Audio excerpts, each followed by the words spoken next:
Problema po ito ng ahensya, hindi ng mga motorista and car owners. Pero ang nangyayari, Mr. Chair, ang mga motorista, car owners ang nagpo-provide ng plates, temporary plates ng kanilang mga sasakyan. Pero kapag nahuli ng LTO enforcer and their deputized enforcer, broken plate, 5,000 pesos. Unreadable plate, 5,000 pesos. Dirty plate, 5,000 pesos. Dilapidated plate, 5,000 pesos. Hindi po ba nagkukonsensya ang LTO dito sa ganitong sistema na pinatutupad nila?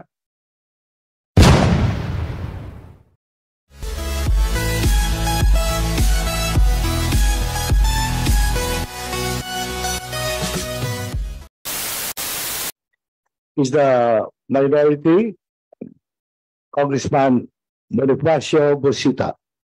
Thank you, Mr. Chair. Magandang gabi po sa ating lahat. Alam po natin na si ASEC, Attorney Vigor Mendoza, ay bago lamang sa LTO. Pero kailangan po niya sagutin itong ating mga tanong. ASEC Mendoza, ilan po ang backlog natin sa license plates total? Mr. Chair, may I respond to that?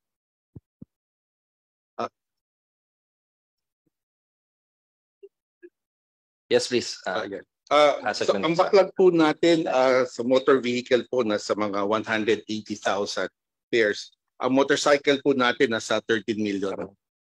Mr. Chair. Thank you, Mr. Chair. 13,560,000 plates backlog. Matanong lang po natin, ito po ba ay problema ng LTO na dapat iresolba o problema po ng mga car owners o ng mga motorista? Ay problema po ng LTO, Mr. Chair, na kailangan may maresolba. Yes. Thank you, Mr. Chair. Problema po ito ng ahensya, hindi ng mga motorista and car owners.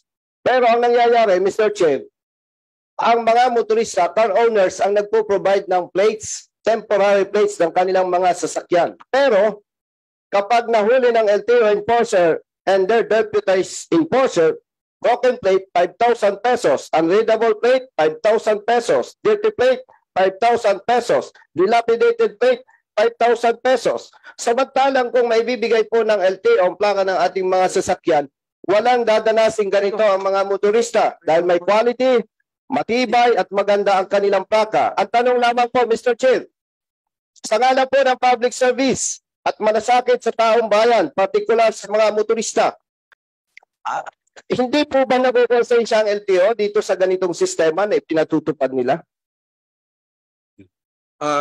Magandang punto, Mr. Chair. Tingin ko dapat maging liberal po tayo sa ganyang klaseng paghuhuli. Marami namang ibang pwede natin atupagin yung pa ang focus. No? We will make sure our enforcers take a liberal stand, Mr. Chair, on these kinds of violations. Please. Thank you, Mr. Chair. Alam niyo po, Mr. Chair, parang hindi katanggap-tanggap sa hanay ng mga motorista yung sagot ni Honorable Assistant Secretary Mendoza.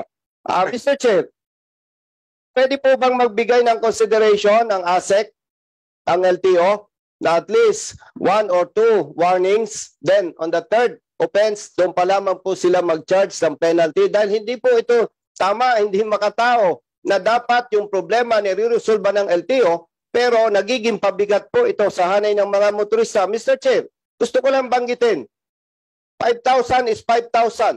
Malaking halaga po ito para sa mga ordinaryong motorista. Mr. Chair, please. Yes, ASEC Mendoza. Yes, Mr. Chair, ipapa-adapt po natin yan. No? I-warning muna, tapos kung talagang ayaw sumunod. Pero we will be very liberal, Chair. We will adopt the suggestion of the Honorable Congressman Busita.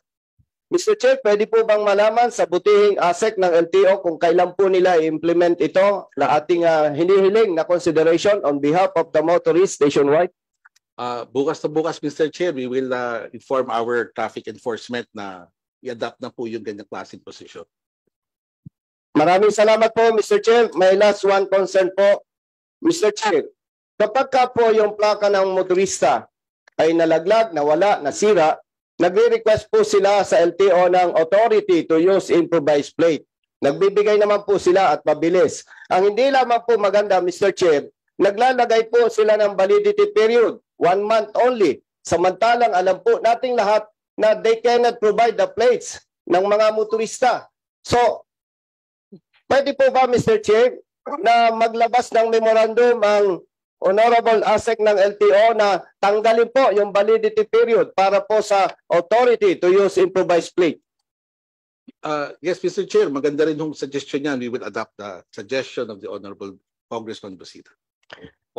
Maraming salamat po, Honorable ASEC Mendoza. Pasensya na po, alam namin bago kayo, pero kailangan po ninyo sagutin itong mga problemang ito. Mr. Chair, maraming salamat.